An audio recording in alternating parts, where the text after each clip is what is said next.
Welcome to What's Going On, the weekly podcast and videocast of First United Methodist Church in Yankton, South Dakota.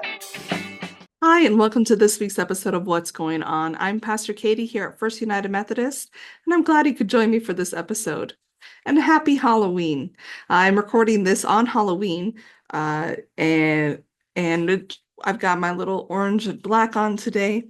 And I thought that I would actually take this opportunity to talk a little bit about Halloween and Christians and Halloween, because that's a topic that I've not talked about before, and yet I've been bumping into it. Even a conversation I had today with our mail carrier was a question about should Christians celebrate or participate in Halloween? Um, and so I decided to look up, what is our United Methodist Church stance on Halloween? And we do not have one, not an official one anyway. So I thought maybe what I would do is talk a little bit about the origins of Halloween, how Halloween has kind of changed over time, and maybe some of the things are rumors or beliefs that I've kind of heard about it, and then offering my own 2 cents about what is a safe and appropriate way to, I think, enjoy this holiday. And so Halloween, really the name Halloween kind of gives a little hint. It comes from All Hallows Eve. All Hallows Day is one of our high feast days in the church, also known as All Saints Day. That's November 1st. And so the night before All Saints Day, and All Saints Day is when we remember and celebrate those who have passed away, and we honor them. In some traditions of the church, they actually have or will recognize people as saints of the church. In the United Methodist Church, we don't have specific, or we don't declare people to be saints, but we do believe in that all of us are saints in some way. If we, all of us have the image of God in us and are being made holy. And so we can think of it that way. But it's really a time of honoring, remembering, and celebrating the people who've gone before. In other cultures and traditions, there's maybe a little more to that celebration. So you can think about in Mexico, they have the Day of the Dead. And that's, again, really has a lot of the same roots in the celebration, and where they're honoring their loved ones who have gone before. Where it gets a little interesting is that Christians throughout church history, if you like to study church history at all, one of the things you'll start to notice is in the practice of Christianity spreading across the world, Christian missionaries in particular would take whatever that culture was doing and sort of replace it with something Christian. And so you'll hear, like, if you're on TikTok or YouTube or whatever, you'll hear people talk about, like the Christians stole this from the pagans or whatever. And uh, you could probably look at it that way, but I don't think that's an accurate way to look at it. It's more like they repurposed it as people were coming to know Christ and finding Christ, but they still had these patterns of celebration and behavior and way that they marked the year. And instead of trying to have them stop doing, have you ever tried to get a family to stop doing its tradition? It's like nearly impossible. Um, they would kind of just replace it with something that reflected the faith that they now had. And so one of those things was there in pagan culture in particular, in the pagan religion, there was something. And so I'm looking and thinking primarily about, like the United Kingdom area. So England, Scotland, Ireland area, they had something called Samhain. I might not be saying that right. That's what it looks like. And when you read a word, you don't know necessarily how to pronounce the word. And that was a festival that was it was like a harvest festival basically, but it was right in between or in the midpoint of the summer and winter equinox. And so, right around the time of Halloween. And again, there was a belief in that sort of festival around, and you see it in other places. I would say that probably in the Day of the Dead you see it as well, where there's sort of a belief that there's like a thinning of the veil between this life and the next. Um, I think people throughout church history and throughout history, up until probably the last 150 years, there was a much greater emphasis on life after death and that um, and the sort of the world that you cannot see, the spiritual realities. And so there was a really big belief in that there was maybe some interaction in these certain times of years and so somehow all of this gets sort of mishmashed, right?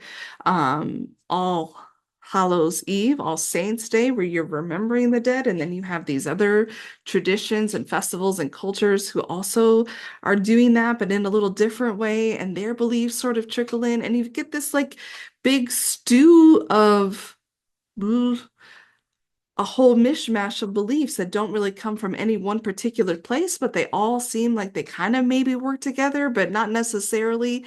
And nobody ever sits down to really like sort it out. Where did these things come from? Or do they actually reflect this tradition or that religion or whatever? And there's just kind of this cultural mishmash. And we can kind of get that.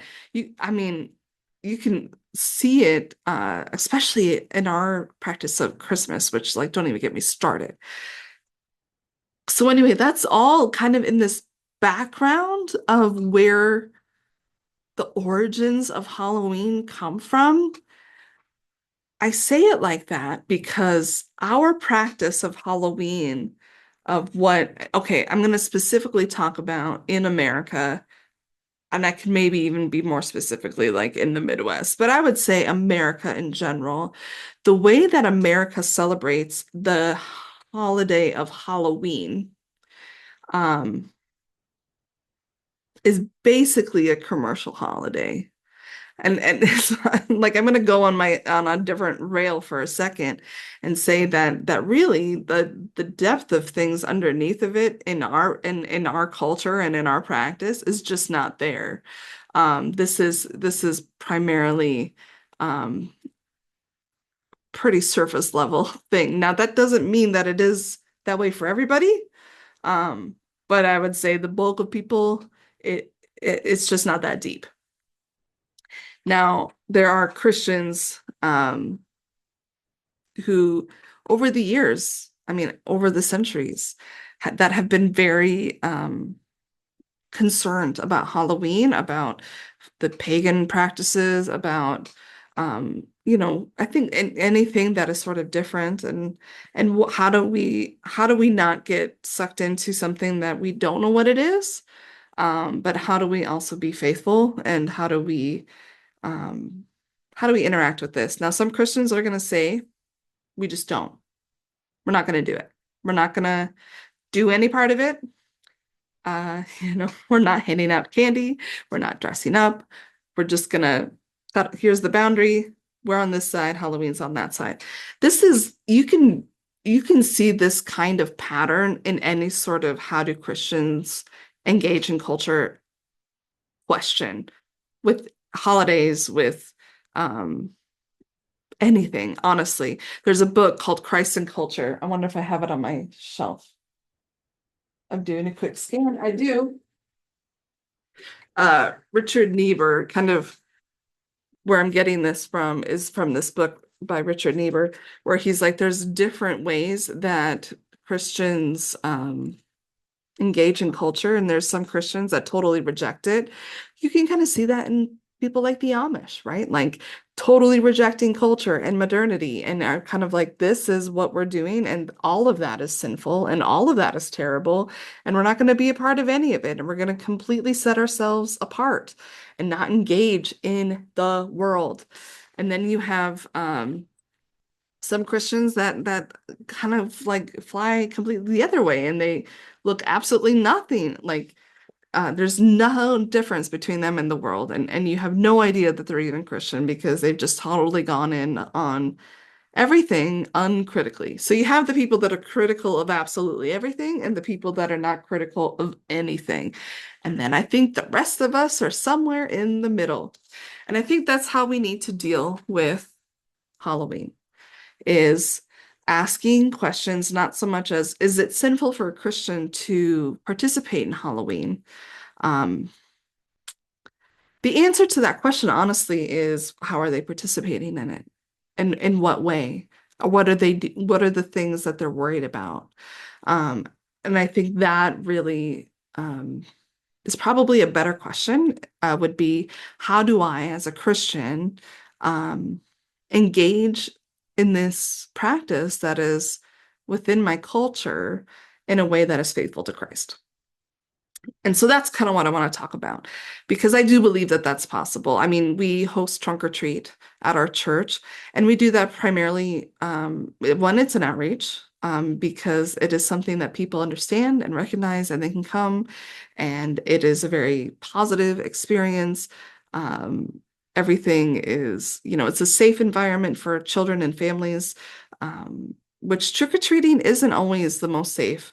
It's something I never thought about as a kid, but like going door to door in places that you maybe don't know, you don't know the people, you don't know. And you always had those like horror stories of like, check your candy for razor blades and things like that. Things like trunk or treat sort of sprung up in a response to those sort of fears in order to have a safe place where kids are not like having to cross streets all the time, it's safe, you know who the people are, that kind of thing. So we do offer that.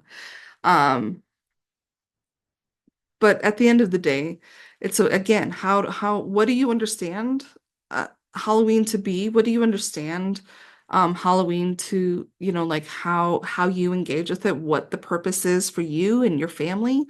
So when I think about Halloween for our family, um, we don't ever talk about dark forces or like that if we're dressing up that you are somehow going to become that thing.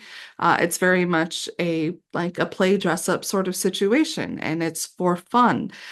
We do talk a lot about like what's appropriate, and so I would say like one of the boundaries that we have in our family, which again I think we have to allow Christians, again, if we're truly Wesleyans and we're going to use the Wesleyan quadrilateral, right?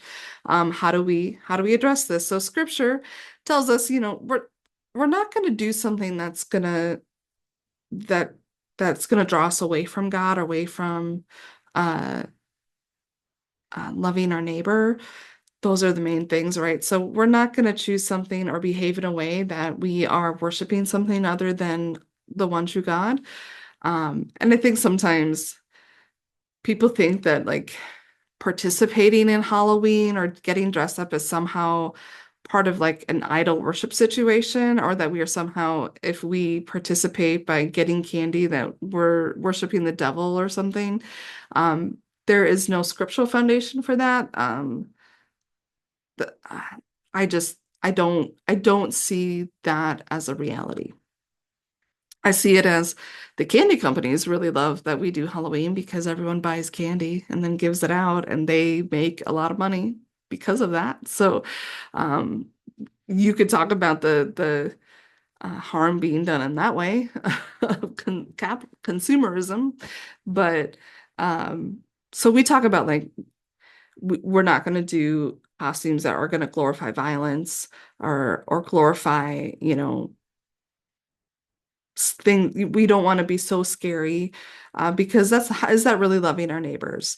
And so, in our family, I was a slice of pizza. That's not a scary thing, right? Like, I guess maybe unless you're lactose intolerant, then it might be. But um, so you can think about putting boundaries around it on that way and putting safety boundaries in that way. But there was a thing that was floating around my Facebook as well that says Halloween is actually a time when we get things right as Christians because we're actually engaging with our neighbors. And I'll be honest that for the first couple of years that we lived in Yankton, the only time I really actually engaged with our neighbors was trick-or-treating, because people just don't necessarily go out and talk to their neighbors anymore. But Halloween is actually one of the times that we do.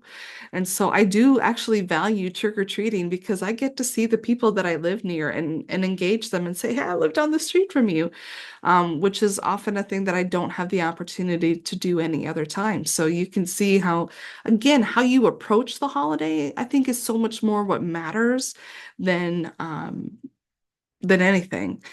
Um, so we talk about that. We talk about, or in that post, it also talks about like when somebody shows up, like that we're generous, that we give without any strings attached, that if you come, you can have candy. There's many times where I leave a bowl of candy out and whoever wants to take it, I don't even know who's taking it, and that's fine. And I don't care if they take 2 pieces or 10 pieces. In fact, I would probably like them to take 10 pieces because I don't need that much candy in my life. Um, but you can start to see how the way that you practice Halloween can actually be a way to practice a lot of the values that we have as Christians, a value of generosity, a value of loving your neighbor, a value of celebration. Again, and helping to instill like dressing up is for fun, but your value is really in who you are. And it's not about trying to escape who you are, but it's just having a bit of fun. And so you can really shape your participation in anything to match your values and goals. And I think that's the work that we need to do as Christians. And it's not to just, and some might still say, for me, I need to cut it off. But to understand that others might not come to that same conclusion, and it's not that they're not being critical, it's not that they're not engaging with intention. But I think that's a big piece of it. The other one to think about is like, how much money are you spending on Halloween versus, like, are are you how are you honoring God with that? Like some people love to go all out, and that's great. But are you doing that at the expense of other things that might be God honoring, or are you doing both? Like I honor God, I still have this, and this is what's going to bring me some joy. I want, great, do that. Having a witch decoration or a witch costume doesn't mean that you want to be a witch. If it does mean that you want to be a witch, again, then that's a different conversation. But that is not the bulk of people on Halloween. And so those are kind of my 2 cents on that, is how we approach things and what we believe about it. That's what matters when we show up for things like this. But I would say it's the same with Christmas. Christmas has a lot of traditions, and Halloween to me is mostly tradition at this point. We don't really put much belief behind some of the other things. It's mostly silliness. But it's not an excuse to not behave in a loving manner toward other people. And sometimes people will use Halloween for that. And that's never Christ-like, and that's never okay. Um, but how can we show up and engage in this in a way that is loving our neighbors, in a way that is um, engaging people and connecting with people and being generous? And I think that's very possible. And I think that it actually happens. And I think that's something that we as a church are already doing. And so if you have people in your life that say, I can't believe your church does trunk or treat, or I mean, I had someone today that was shocked that I, as a pastor, dressed up for Halloween yesterday, and will again today. And I said, do you have something against pizza? But it's just not been their experience. It was kind of beat into them that this is a holy, sinful thing. And I would say there are much greater sins that I'm much more worried about than whether or not someone dresses up and eats too much candy. I think as far as activities go, that's a pretty innocuous one. But again, it all goes back to, what is your intention? What is your understanding? And are you having those conversations? Are you finding where those boundaries are and then living into that? So I hope that helps a little bit. And then if you see things that are, to me, it's just fear mongering of,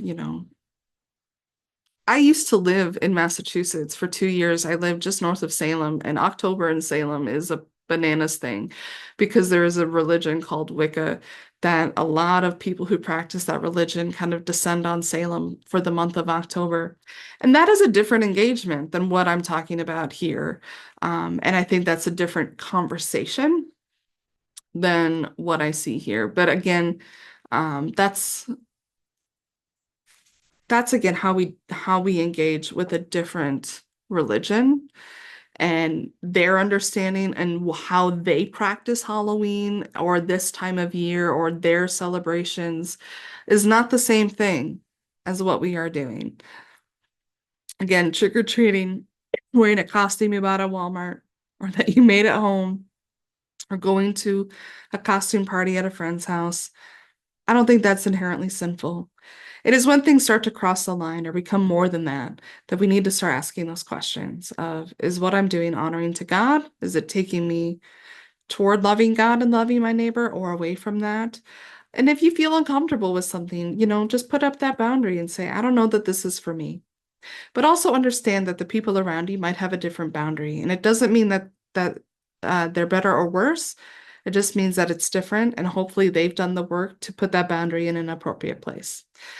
So with all of that said, I hope that you have a wonderful holiday. I look forward to seeing you this Sunday. We're starting a new sermon series on forgiveness because I feel like this is a topic we need to talk about. With as much divisiveness and things in our country and the way that people are treating each other, we're going to have to learn this. And so we're going to spend the month of November talking about forgiveness. It's also, again, Friday is All Saints' Day. Sunday, we will celebrate that in worship along with communion. And so we'll want you to come be a part of that. Don't forget, we just started our series on James on Tuesdays. You'd be invited to come to that. Even if you missed the first one, that's no big deal. Still come. We'd love to have you. We had really great conversation for the first week. Partially, I just love the book of James. I really do. And I think it's a great book for us. It's very practical and again, fitting very much in with how do we live as Christians today? And so I hope these thoughts that were not very organized were helpful to you. And I hope to see you soon. God bless. Thank you for joining us for this episode of What's Going On, a video and audio podcast of First United Methodist Church in Yankton, South Dakota. We'd love to have you join us for worship on Sundays at 10 a.m., either in person or via our live stream, which can be found at our website, www.firstumcyankton.org, or by searching First UMC Yankton on YouTube.